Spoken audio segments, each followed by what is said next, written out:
Hello, I welcome you all once again to my channel Explore Education. I am Dr. Rashmi Singh, Assistant Professor, Department of Education, SS Khanna Girls Degree College, University of Allahabad.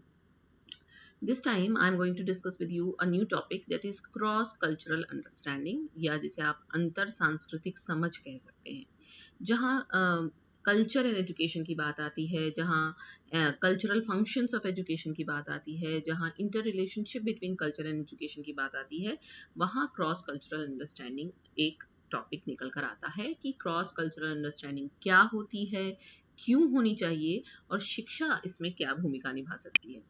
तो culture पे चूंकि हम बहुत बार पहले भी बात कर चुके हैं, इसलिए कल्चर की डेफिनेशन से नहीं शुरू किया, लेकिन फिर भी शुरू करने के लिए आपको कुछ बैकग्राउंड चाहिए होता है। तो कल्चर के अगर एस्पेक्ट्स और कंपोनेंट्स देखें, मतलब कौन कौन से उसके पक्ष हैं, कौन कौन से उसके घटक हैं, तो एस्पेक्ट से आप समझ सकते हैं इन्हीं 3 पॉइंट से कि कल्चर क्या होता है। It is a pattern of behaviour, यानी कि व्यवहार का नमूना है, तरीका है, पैटर्न, यानी कि हम सब कुछ जो कर रहे हैं वो हमारी संस्कृति है। कल्चर इज लर्नड, यानी कि आप सीखते हैं, जन्मजात आप कल्चर लेके नहीं पैदा होते, कल्चर आप सीखते हैं।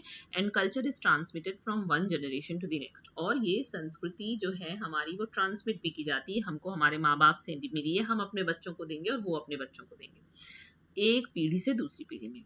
अगर कंपोनेंट की बात करें तो कॉग्निशन भी है इसमें, आप सोचते विचारते हैं। मटेरियल कंपोनेंट है कि आप कौन सी किस तरीके के सोफे पर बैठे हैं, किस तरीके की चेयर कुर्सी इस्तेमाल करते हैं, क्या आप सामान इस्तेमाल करते हैं। और नॉर्मेटिव कंपोनेंट भी है, मतलब कल्चर ये भी बताता है कि what should do and what should not to do, क्या करना चाहिए और क्या नहीं करना चाहिए, यानी नॉर्म्स भी कल्चर का हिस्सा है।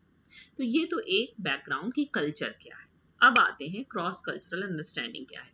Cross cultural understanding simply refers, simple इसका मतलब सिर्फ इतना है, to the basic ability of people, कि लोगों में ये एक मूलभूत योग्यता हो। अंतर सांस्कृतिक समझ एक मूलभूत आपकी योग्यता है क्या करने की, टू रिकॉग्नाइज, कि आप पहचान सके, इंटरप्रेट अर्थ निकाल सके, एंड करेक्टली रिएक्ट, और हम सही तरीके से रिएक्ट करें, किससे, लोगों से, घटनाओं से और स्थितियों से, that are open to misunderstanding, और ऐसी घटनाएं जिसमें मिसअंडरस्टैंडिंग होने की संभावना बहुत ज्यादा है ड्यू टू कल्चरल डिफरेंसेस, सांस्कृतिक अंतर की वजह से। इसका मतलब अंतर सांस्कृतिक समझ एक योग्यता है जिससे हम लोगों के साथ, घटनाओं के साथ, स्थितियों के साथ सही तरीके से रिएक्ट करें, उनको सही तरीके से पहचानें और सही तरीके से उनका अर्थ निकालें, क्योंकि सांस्कृतिक अंतर की वजह से हम उसमें गलतियां कर सकते हैं।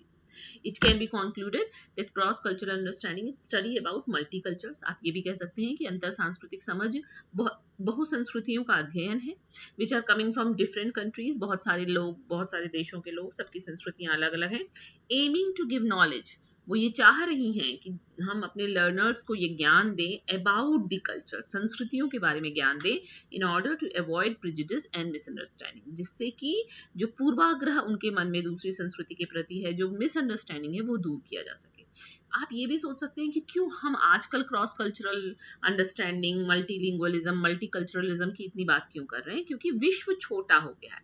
पहले एक देश से दूसरे देश में निकल के आना जाना बहुत कम होता था, तो ठीक है हमारी संस्कृति है, हमारे सबको अपनी संस्कृति बहुत अच्छी लगती है, हमें भी अच्छी लगती है, कोई दिक्कत नहीं है। लेकिन अब जो इतना आवागमन हो रहा है, अब जो इतना सोशल मीडिया है, अब जो इतना इंटरनेट है, अब जो हम ऑनलाइन की बात कर रहे हैं, कोई कहीं से भी किसी से भी जुड़ रहा है, किसी क्लास में हर तरीके के बच्चे हैं, किसी बहुत सारे राष्ट्रों के बच्चे हैं, स्टूडेंट्स हैं, इंडिविजुअल्स हैं, लर्नर्स हैं। तो इसलिए चूंकि ये चीज इतनी निकल कर आ गई है, इसलिए कल्चरल अंडरस्टैंडिंग और क्रॉस कल्चरल अंडरस्टैंडिंग की बात रेलेवेंट है आजकल। और क्या है cross cultural understanding, it covers an understanding of values. इसके अंतर्गत क्या क्या आता है, हम मूल्यों को समझ सकें, विश्वास समझ सकें, अभिवृत्ति समझ सकें, सोचने के तरीके को समझ सकें, हम आपके पहनावे को, आदतों को, भाषा को और संप्रेषण के माध्यम को समझ सकें। ये सब अंतर सांस्कृतिक समझ में आएगा।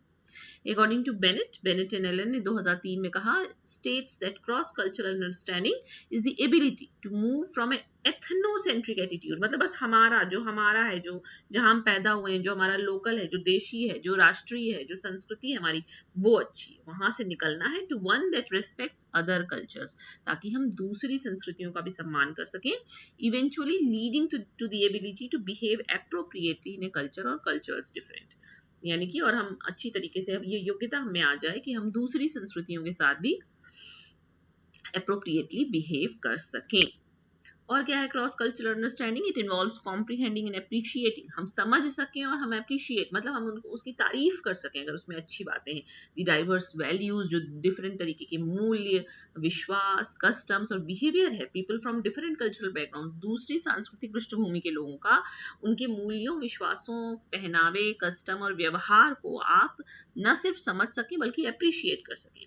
It acknowledges that different cultures have unique ways of communicating, behaving and interpreting the world. हमको ये मानना होगा, ये समझना होगा अंतर सांस्कृतिक समझ में कि जो विभिन्न संस्कृतियां हैं उनके पास अलग अलग तरीके के माध्यम हैं कि कैसे वो संप्रेषण करते हैं, कैसे बिहेव करते हैं और कैसे संसार की जो दूसरी चीजें हैं उनका अर्थ कैसे निकालते हैं।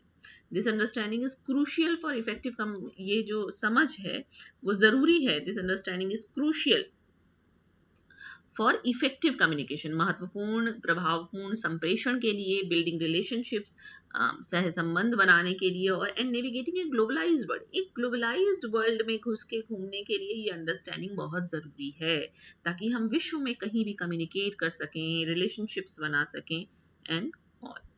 ठीक है, तो कुछ इसके चरण भी होते हैं कैसे आप क्रॉस कल्चरल अंडरस्टैंडिंग तक पहुंचेंगे। The following are the stages learners must go through to achieve this competence. ये भी एक तरीके की दक्षता है, कैसे आएगी हमको? सबसे पहले आएगा आपके पास होना चाहिए सीसी नॉलेज, मतलब क्रॉस कल्चरल नॉलेज हो, फिर क्रॉस कल्चरल अवेयरनेस हो, फिर क्रॉस कल्चरल सेंसिटिविटी हो, तब क्रॉस कल्चरल कॉम्पिटेंस पर आप पहुंचेंगे। यानी पहले ज्ञान हो, फिर जागरूकता आए, फिर हम संवेदनशील बने और तब दक्षता आएगी। Only through the possession of adequate CCK, CCA and CCS will people achieve cross-cultural competence. केवल जब हमारे पास पर्याप्त ज्ञान होगा, पर्याप्त जागरूकता होगी, पर्याप्त संवेदनशीलता होगी, तब हमारे पास पर्याप्त दक्षता आएगी। एंड CCC मतलब cross cultural competence is the final stage of cross cultural understanding, यानी कि ये जो अंतर सांस्कृतिक दक्षता है यही क्रॉस अंतर सांस्कृतिक समझ की उच्चतम सीढ़ी है। एंड सिग्निफाइज द एक्टर्स या पीपल्स या इंडिविजुअल्स या learners ability to work effectively across cultures, और ये हमको ये बताती है कि अगर आपके पास क्रॉस कल्चरल कॉम्पिटेंस है तो विभिन्न संस्कृतियों के साथ आप प्रभावपूर्ण तरीके से काम कर सकते हैं। In Ross and Thornson's words, it is the development of knowledge and skills through experience in cultural differences to create cultural synergy that leads to the development of cross-cultural competence. Ross और Thompson के शब्दों में अगर देखें तो it is ये जो है वो ज्ञान और कौशलों का विकास है, अनुभव के थ्रू आपको मिलता है। सांस्कृतिक अंतर जैसे क्षेत्रों में आप रहे, मतलब कई ऐसे लोगों के साथ बैठे जिनकी संस्कृतियां अलग अलग हैं, तो एक कल्चरल सिनर्जी निकल के आती है जो कि क्रॉस कल्चरल कॉम्पिटेंस के विकास में योगदान करती है। तो ये स्टेजेस है cross cultural understanding. It is a pre requisite for cross cultural understanding. ये पूर्व दशा है कि पहले सीसी के तो हो, पहले आप जाने तो ज्ञान तो हो कि दूसरे लोगों का ये गुण है, ये मूल्य है, ये विशेष, ये व्यवहार है, ये विश्वास है। फिर आप अवेयर होंगे, a way of thinking about and viewing the world. It means understanding, respecting and successfully interacting with those whose world views, values, behaviors, communication styles, customs and practices are different than one's own. पहले हम जानेंगे, फिर जागरूक बनेंगे, और फिर हमारे अंदर सेंसिटिविटी आएगी, और फिर हमारे अंदर दक्षता आएगी। ये तो आप समझ ही गए होंगे। तो जो की एस्पेक्ट है क्रॉस कल्चरल अंडरस्टैंडिंग का, उसमें क्या है, सबसे पहले हमको अंतर की पहचान करना होगा, हमको ये एक्नॉलेज करना होगा, हमको अप्रिशिएट करना होगा कि दूसरे जो संस्कृति है उसके नियम, मूल्य, विश्वास हमसे अलग हो सकते हैं। फिर हमको अच्छे प्रभावपूर्ण तरीके से कम्युनिकेशन स्टाइल उनका सीखना है और समझना है कि वो वर्बल और नॉन वर्बल क्यूज क्या हैं डिफरेंट कल्चर्स के क्रॉस। फिर हमको थोड़ी सी तदनुभूति वाला सेंस आना चाहिए हमारे अंदर, हमारा दिमाग खुला होना चाहिए, जिससे कि हम ये एबिलिटी हमारे में डेवलप हो सके कि हम दूसरे कल्चर के पर्सपेक्टिव से भी दुनिया को देख सकें। नए विचारों के लिए खुलापन आना चाहिए आपके दिमाग में, और रेस्पेक्ट फॉर डाइवर्सिटी, जो विविधता है उसके लिए सम्मान। रिकॉग्नाइजिंग दैट ऑल कल्चर्स है वैल्यू, हमको ये पहचानना होगा कि सभी संस्कृतियों के पास मूल्य हैं, and that there is no single right way of doing things. इसलिए आप ये नहीं कह सकते कि चीज़ों को करने का यही केवल एक सही तरीका है। और इसकी इंपॉर्टेंस क्यों है? क्योंकि कम्युनिकेशन आपका बढ़ेगा। भाई आप ग्लोबल वर्ल्ड में निकल रहे हैं तो कल्चरल डिफरेंसेस अगर आप समझ जाएंगे तो आप मिसअंडरस्टैंडिंग अवॉइड कर सकेंगे, रिलेशनशिप्स आपके स्ट्रॉन्गर होंगे, ग्लोबली आप सक्सेसफुल हो सकते हैं, और सोशल हार्मनी आएगी दुनिया में। Promoting understanding and respect for diversity can contribute to a more harmonious and peaceful society, जिसकी बहुत बहुत बहुत ज़्यादा ज़रूरत है आजकल। And in a sense, last में आप कह सकते हैं कि cross cultural understanding is about expanding our Horizons. आपको अपने होराइजन का विस्तार करना है, इम्ब्रेसिंग डाइवर्सिटी, विविधता को स्वीकार करना है, एंड फोस्टरिंग ए वर्ल्ड, और एक ऐसे संसार का निर्माण करने में फोस्टर करना है, मदद करना है, सहायक बनना है, where people from different backgrounds can communicate, cooperate and coexist effectively, जहां दूसरी सांस्कृतिक पृष्ठभूमि के लोग संप्रेषण कर सकें, सहयोग कर सकें और साथ साथ प्रभावपूर्ण तरीके से रह सकें। ये इस तरह से ओ सॉरी, लास्ट स्लाइड इसमें नहीं बन पाई है, इट्स ओके। तो ये